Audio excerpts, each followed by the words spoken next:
writing today are actually trained percussionists, guitar players. They've played in orchestras and in bands. So I think there's there's less of a separation in that way. And actually, part of how this particular piece came to be is a new theater at Molloy College, Long Island, commissioned it. So it was sort of a real act of basically a bold statement for them to say, okay, we're going to do this. We had the premiere last Friday, actually. And it was part of a series we called Innovative Classics. The idea behind it is to actually have young composers, young performers, writing and performing today, and to reach out to a broad audience without actually crossing over or anything like that, but to sort of show that it's sort of alive, communicative here now today.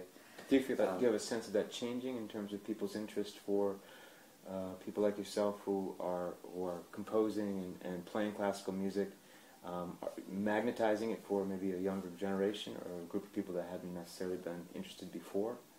I think so. I mean, I think there's sort of there's an image problem with classical music, which most people think of it as sort of music written 150 years ago. By people who are always dead, right.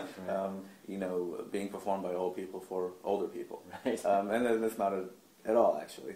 I think some of these pieces became true classics in the sense that, they were so amazing that we forgot about the context in which they were written.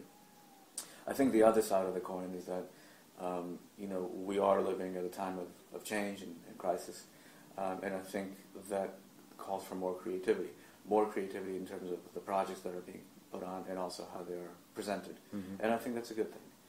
Absolutely. And I think it might be why, I feel just extremely fortunate to have the theater back me up and also a record company, Champs Hill Records in England.